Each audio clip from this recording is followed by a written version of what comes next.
Anies dimarahi orang Papua karena sudah menjelek-jelekan Prabowo. Kalian guys, udah pada lihat belum video ini?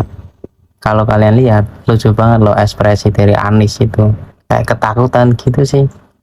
Di sini kita lihat ya, bahwasanya orang biasa, bapak-bapak dari Papua tersebut, itu menjelaskan bahwa Prabowo itu orang yang sudah melakukan kebaikan kepada Anies, tapi dibalas dengan perilaku yang buruk dan juga merendahkan dengan memberi nilai 11/100 kan.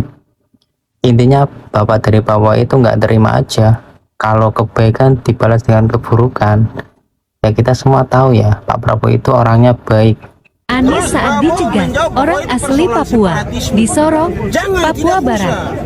Ada persoalan-persoalan spesifik yang diselesaikan antara orang asli Papua. Itu Prabowo seorang militer dari Timur Leste. Jangan dia pakai cara militer di Timur Leste untuk selesaikan persoalan di Papua. Tidak usah, jangan.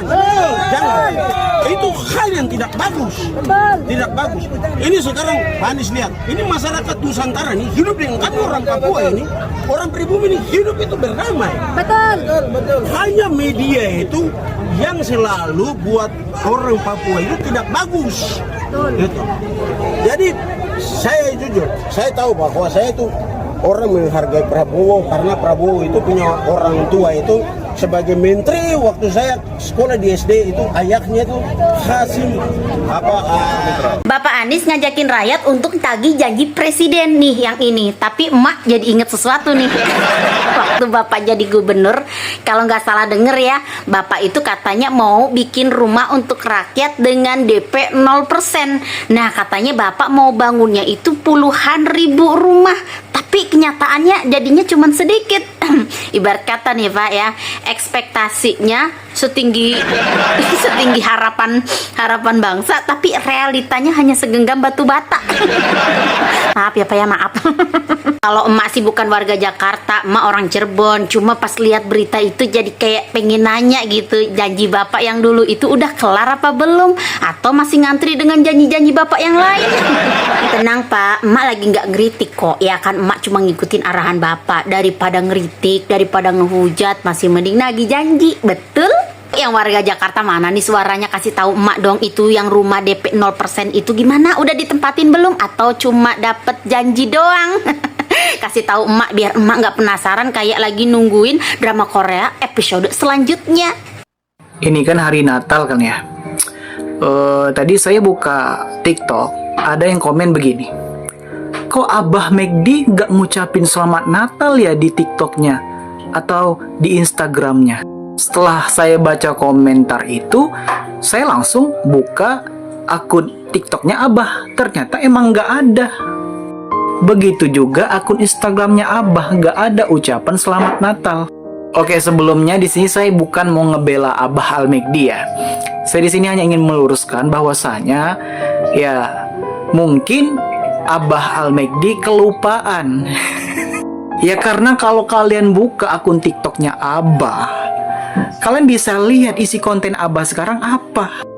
Nih yang disematkan oleh Abah, semuanya postingan Abah dengan para pengungsi atau para korban banjir di Aceh.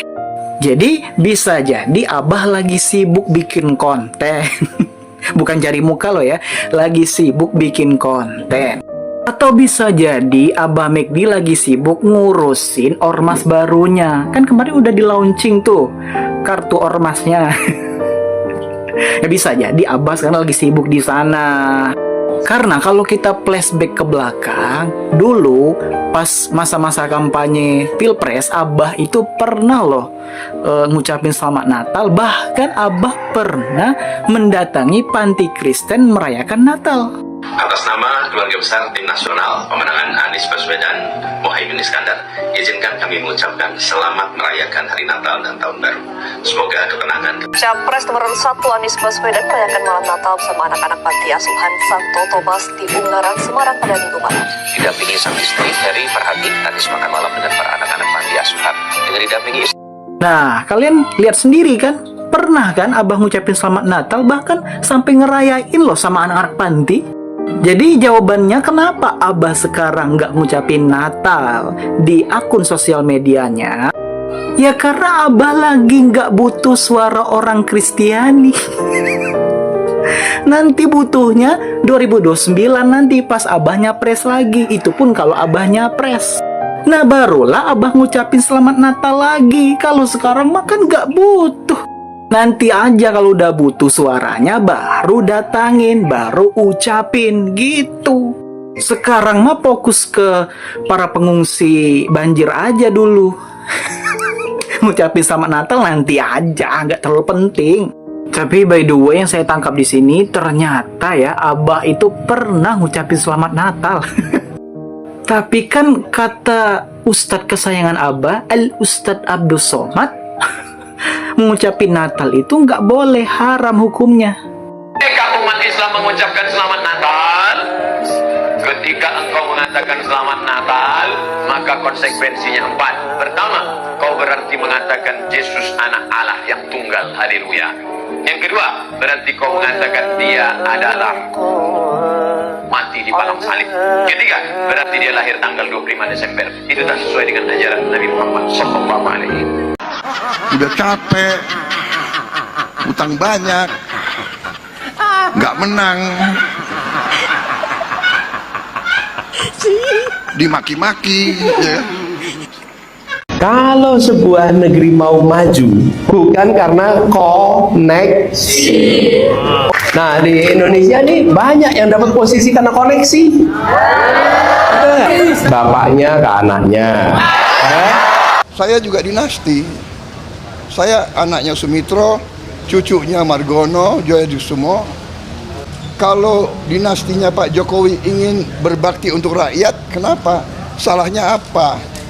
Jadi berpikir yang baik lah, berpikir positif, ya. Oke. Oh, waduh, silau banget nih. Balihonya gede banget, udah kayak layar bioskop. Mantap. Yes, betul banget. Pak Anies baru saja merilis KTA, Gerakan Rakyat, dengan warna oranye dan slogan Indonesia Menyala Abangku. Gokil banget, Bang Anies. Sumpah, momen buka kain hitamnya itu loh. Wih, vibes-nya udah kayak, ya kita lagi mau membuka something big gitu. Memang betul besar sih. Saya pikir pas dibuka itu isinya kayak banyak itu ya, solusi harga beras, lapangan kerja, atau visi misi ormasnya gitu. Ternyata bukan. Ternyata isinya adalah fotonya Pak Anies versi raksasa lagi senyum. Nah, begitu kira-kira. Dan itu kalau balihonya roboh, satu kelurahan bisa ketutup sama jidatnya Pak Anies semuanya. Full pasti. Dan BTW guys, yang bikin bingung tuh arahnya gitu. Katanya fokus bantu rakyat dulu, jangan bicara kekuasaan. Tapi di sisi lain udah ngitung-ngitung suara 40 juta pemilih kemarin dan nunggu aturan MK soal threshold. Wow, loh. Ini menarik buat kita tunggu. Jangan-jangan gerakan rakyat ini cuma cara biar Pak Anies tetap trending aja, biar mesinnya nggak karatan sambil nunggu 2029. Kira-kira menurut kalian gimana? Nanti di Rakernas paling ujung-ujungnya ya setelah mendengar bisikan akar rumput dari daerah demi keadilan sosial, maka ormas ini resmi ganti STNK jadi partai. Bisa jadi. Barang ini kan bisa kita baca lah gitu. So pola-pola beliau ini soft launch gitu. Kayak gini tuh ya sudah sering lah. Rakyat itu kan butuh ya Bapak terkait kayak kerja nyata, bukan lihat dari fotonya aja gitu terpampang di tikungan jalan. Jadi menurut kalian ini beneran gerakan buat rakyat atau cuma akan jadi partai yang dia malu-malu kucing buat muncul ke permukaan? Patut kita tunggu. Intinya ini adalah gebrakan baru, gerakan rakyat warna oranye dengan kentongan. Tung tung tung tung tung tung sahur. Thank you.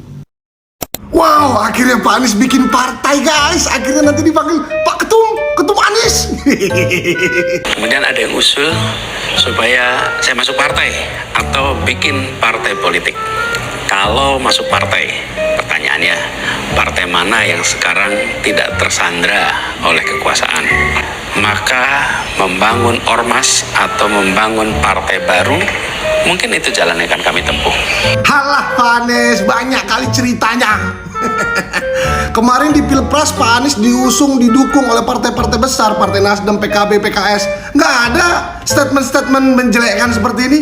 Sekarang di Pilkada Jakarta nggak ada partai politik yang mau sama Pak Anies. Terus Pak Anies ngomong, partai politik mana yang sekarang tidak tersandra oleh kekuasaan? Alah, banyak kali cerita.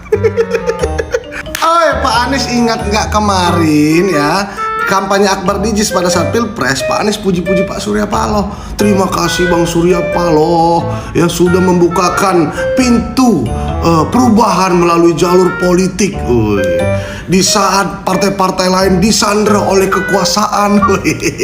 Sekarang ketika Nasdem beralih ke Pak Prabowo, langsung semua partai tersandera katanya. Ketika diuntungkan kau puji, ketika kau tidak diuntungkan kau jelekin. Memang si Abah ini ya. Sekarang Pak Anies bilang sok-sokan mau buat partai. Meyakinkan partai politik aja untuk mendukung dirinya maju di Pilkada Jakarta nggak mampu, ya. Sekarang mau sok-sokan bikin partai. Bikin partai itu susah, bos. Uang butuh banyak, butuh masa, butuh semua butuh, manis. Bikin partai itu tidak semudah beli ciki, ya tinggal bayar dapat dari minimarket. Susah, prosesnya panjang. Ya, saran saya Pak Anies jangan bikin partai baru dari nol. Susah, berat. Lebih bagus bikin negara sendiri, terus Pak Anies diangkat sama Anambas jadi presiden. Nah itu mudah, singkat, instan. Terima kasih. Nah, hari ini ada 3 keresahan besar rakyat. Apa itu? Urusan makan, urusan kerja, urusan masa depan. Di dapur banyak keluarga hari ini, lauk terasa makin tipis. Harga beras mahal. Lauk, transport, sekolah, biaya pendidikan, biaya kesehatan, semua terasa menekan. Tapi di sisi lain, laporan-laporan ekonomi mengatakan dan bunyinya bagus-bagus. Jurangnya ada di sini nih. Ini jurangnya nih. Apa yang terjadi? Angka di atas nampak tumbuh, tapi di bawah merasa was-was. Negara sudah saatnya kembali memihak dapur-dapur rumah tangga, bukan memihak mereka yang berada dalam kemegahan podium-podium yang ada di situ. Setelah kemarin Mas Anies Baswedan membuat atau mendirikan sebuah partai, nah sekarang malah dimaki-maki oleh warga Papua. Nah, sebenarnya peristiwa ini kembali mengingatkan kita pentingnya komunikasi yang empatik dalam ruang publik, terlebih di tengah keberagaman. Publik pun atau masyarakat pun menanti klarifikasi utuh agar konteks peristiwa dapat dipahami secara adil dan tidak dipotong-potong oleh opini semesta. Terima kasih. Assalamualaikum warahmatullahi wabarakatuh.